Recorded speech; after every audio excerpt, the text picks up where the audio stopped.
Night voice channel থেকে আপনাকে স্বাগতম। এখন দেখছেন চেরনোবিলের শেষ রাত ১৯৮৬-র নীরবতা। চলুন ডাইরেক্ট গল্পে যাওয়া যাক। ১৯৮৬ সালের ২৬শে এপ্রিল, গভীর রাত।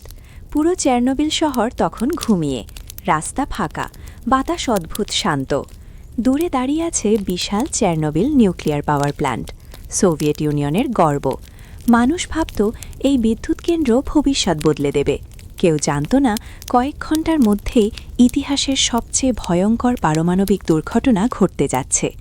রাত ১টার দিকে রিয়্যাক্টর নম্বর ৪-এ একটি পরীক্ষা চলছিল। সবকিছু প্রথমে স্বাভাবিকই ছিল।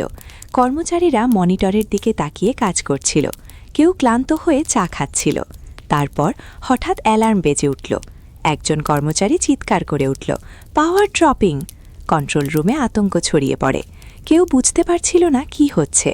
তারপর এক বিকট বিস্ফোরণ। মনে হচ্ছিল পুরো পৃথিবী কেঁপে উঠেছে। রিয়্যাক্টরের ঢাকনা উড়ে আকাশে উঠে যায়। আগুন আর নীল আলো রাতের আকাশকে অস্বাভাবিকভাবে আলোকিত করে তোলে। কিন্তু সবচেয়ে ভয়ঙ্কর ব্যাপার ছিল, মানুষ তখনও বুঝতে পারেনি যে বাতাসে ছড়িয়ে গেছে অদৃশ্য মৃত্যু, রেডিয়েশন। ফায়ার ফাইটাররা ঘটনাস্থলে ছুটে আসে। তারা ভাবছিল এটা সাধারণ আগুন, কেউ প্রোটেক্টিভ স্যুট পরেনি। একজন দমকলকর্মী জ্বলন্ত ছাদে উঠে আগুন নেভানোর চেষ্টা করছিল, কিন্তু কয়েক মিনিট পরেই তার শরীর দুর্বল হয়ে যেতে শুরু করে। তার মুখে ধাতব স্বাদ, মাথা ঘুরছে, চামড়া জ্বলছে। তবুও তারা কাজ থামায়নি, কারণ তারা জানত না তারা আসলে মৃত্যুর ভেতরে দাঁড়িয়ে আছে। ওদিকে কাছের শহর প্রিপিয়াট তখনও নিশ্চুপ। মানুষ ঘুমাচ্ছে, শিশুরা বিছানায়। কারো কোনো ধারণা নেই যে বাতাসের সাথে বিষ ঢুকে পড়ছে তাদের শরীরে। ভোরের দিকে অনেকে জানালা দিয়ে অদ্ভুত নীল আলো দেখতে পায়। কিছু মানুষ বাইরে বেরিয়ে দাঁড়িয়েছিল। কেউ কেউ সেই সুন্দর আলো দেখে মুগ্ধ হয়েছিল, কিন্তু সেই আলোই ছিল মৃত্যু। সকালের পর পরিস্থিতি আরও খারাপ হতে শুরু করে। মানুষ অসুস্থ হয়ে পড়ছিল, বমি, মাথা ঘোরা, শরীর পুড়ে যাওয়ার মতো অনুভূতি। তবুও সরকার প্রথমে সত্য লুকানোর চেষ্টা করে। শহরে কোনো প্যানিক তৈরি করতে চায়নি তারা।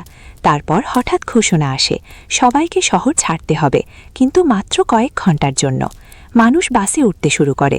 কেউ পোষা প্রাণী রেখে যাচ্ছে, কেউ দরজা লক করছে এই ভেবে যে আবার ফিরে আসবে, কিন্তু তারা আর কখনো ফিরতে পারেনি। ধীরে ধীরে পুরো প্রিপিয়াট শহর পরিণত হয় এক নীরব মৃত শহরে। স্কুলে বই খোলা পড়েছিল, পার্কে দোলমা বাতাসে দুলছিল, খেলনা পড়েছিল মাটিতে, কিন্তু মানুষ নেই, শুধু নীরবতা। আজও চেরনোবিলের সেই অঞ্চল পৃথিবীর সবচেয়ে ভয়ঙ্কর পরিত্যক্ত জায়গাগুলোর একটি, কারণ সেখানে শুধু একটি বিস্ফোরণ হয়নি। সেই রাতে মানুষ প্রথমবার বুঝেছিল অদৃশ্য জিনিসও পুরো একটি শহরকে ধ্বংস করে দিতে পারে।